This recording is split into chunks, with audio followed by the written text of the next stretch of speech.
தமிழக வெற்றி கழகம் குறித்து திமுக மற்றும் காங்கிரஸ் கட்சி தலைவர்கள் மறைமுகமாக விமர்சித்துள்ளனர். இதுகுறித்து திமுக அமைப்பு செயலாளர் RS பாரதி, தமிழக காங்கிரஸ் கமிட்டி தலைவர் செல்வ பெருந்தகையின் கருத்துக்களை தற்போது பார்க்கலாம்.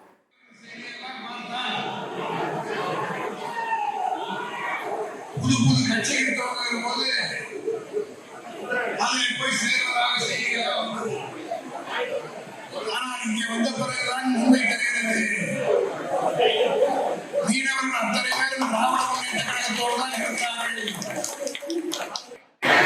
யார் கட்சியாக இருந்தாலும் அதை பற்றி கவலை இல்லை. ஒரு அமாவாசை தாங்க, ரெண்டு அமாவாசை தாங்க, அதற்கு மேல் தாங்க. யார் யாரோ கட்சி ஆரம்பித்தவர்களெல்லாம் எம்ஜிஆர் ஆக இருக்க முடியாது. புதுசா கட்சி ஆரம்பித்து போனா இடம் வச்சுக்கலாம். ரெண்டு பேர் நிறைய பேர் இருக்கிறாங்க, இடம் கிடைக்காது. அங்க போனா முதலே வாங்கலான்னு போறாங்க. எந்த வேகத்தில் போனாங்களோ அதே வேகத்தில் திரும்பி போறாங்க. காரணம் என்னவென்று சொன்னால் அது காலி பானை என்பதை இளைஞர்கள் சொல்றாங்க. இதுதான் கொள்கை இருக்கிறது. என்னுடைய கட்சி காங்கிரஸ் பேரியக்கம் ஏன் முதன்மை கட்சியாக வர முடியாது? வருவதற்காக என்னென்ன சாத்திய கூறுகள் இருக்கின்றன?